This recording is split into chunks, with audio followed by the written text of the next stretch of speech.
Assalamualaikum warahmatullahi wabarakatuh. Waalaikumsalam.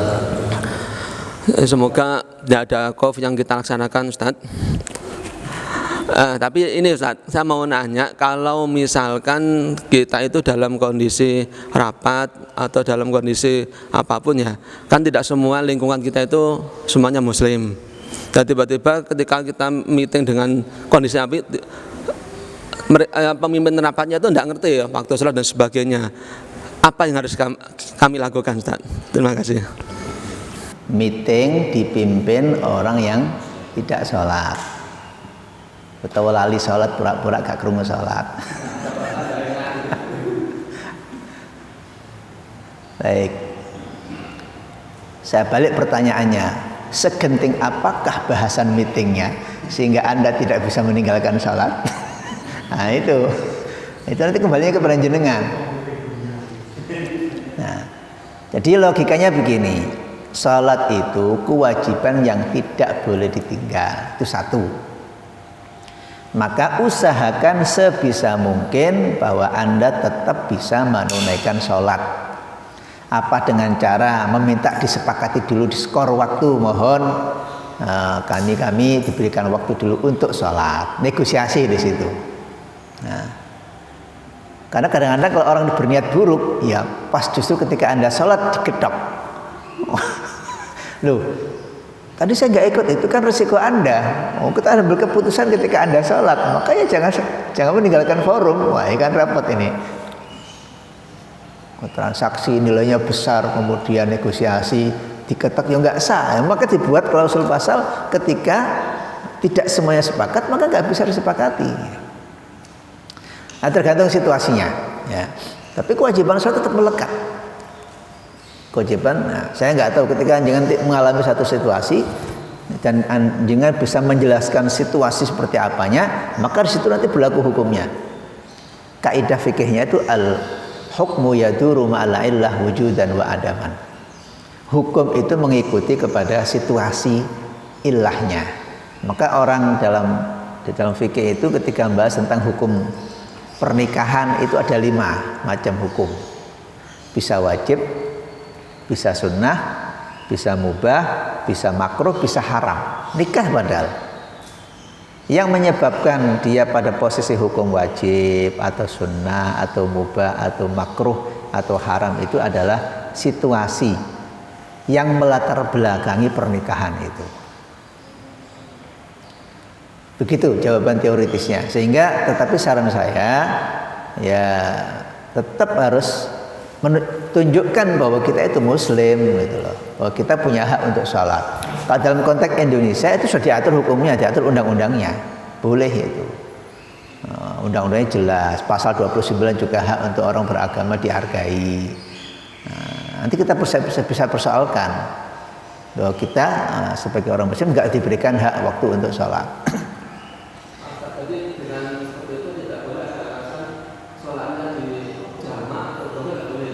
Janganlah. Bolak-balik meeting urusan kalau meeting terus sholatnya ditunda lagi. Enggak, Anda sadar Mas, yang lain dengan orang yang lupa. Orang yang lupa, orang tertidur lain ceritanya. Di sini harus ada negosiasi dulu. Harus ada pembicaraan dulu, kesepakatan dulu. Maksud saya jangan menggampangkan gitu loh. Standingnya ditunjukkan dulu. Mohon maaf ya, kami minta waktu dulu nih untuk sholat. Nggak lama kok, cuma setengah jam. Aku sak mangane. Ya paling 5 menit lah gitu kan. Mohon dihargai waktu kami 5 menit untuk kami sholat dulu. Atau 10 menit nggak wudunya dengan apanya. Clear ya? Nah, saya kira itu mungkin ketika apalagi orang-orang yang model memang jobnya itu yang seperti ya, termasuk orang yang bekerja kasar gitu. Maksudnya ya orang kerja proyek katakanlah begitu. Bangun rumah, bangun di jalan tol, bangun apa itu kan suasana nggak memungkinkan ya. Nah itu mungkin pas dia bekerja seperti itu, posisi memang pas dia juga pakaiannya kotor, najis semuanya. Dan ini kalau ditinggal nggak memungkinkan. Nah itu mungkin baru boleh seperti itu. Mungkin bisa diqadha. Sama dengan seorang dokter. Nah, seorang dokter sedang mengoperasi pasien, ini kalau ditinggalkan mati pasiennya. Ya kan? Aku gurung sholat ya apa iki? Waduh, kan gak sholat aku kena dosa ya. Iki gak tangani pasien mati. Atau bisa berimplikasi lebih berbahaya. Maka sang dokter ini yang sedang mengoperasi menangani pasien, maka dia dahulukan pasiennya. Allah paham itu. Nah, nanti ketika kemudian dia sholatnya itu ia bisa mengkodok kalau kemudian penanganannya sampai melampaui batas waktu. Paham ya? Jadi tetap sholatnya dilaksanakan, tapi situasi-situasi itu mempengaruhi hukum atas dirinya. Atau mungkin jenengan bukan dokter, tapi jenengan sedang menangani orang yang kena tabrak lari. Gitu kan? Ini ada orang ditabrak lari, nggak bertanggung jawab. Wong gak ono sing gelem ora sampean dhewean. Iki opo nangani? Sebenarnya sama belum sholat. Wah, orang yang sedang kecelakaan ini sudah nggak sadar macam-macam. Jangan harus bantu sana lari sana. Tanya. Akhirnya jangan belum sholat, nggak apa-apa. Aku kurang sholat juarno ai kemudian nggak boleh malah itu. Nah, bayangkan luar biasa. Jadi muamalah sifatnya kita dengan Allah Subhanahu wa taala itu masih bisa ditoleransi ketika ada urusan untuk menyelamatkan orang lain. Terbayang ya?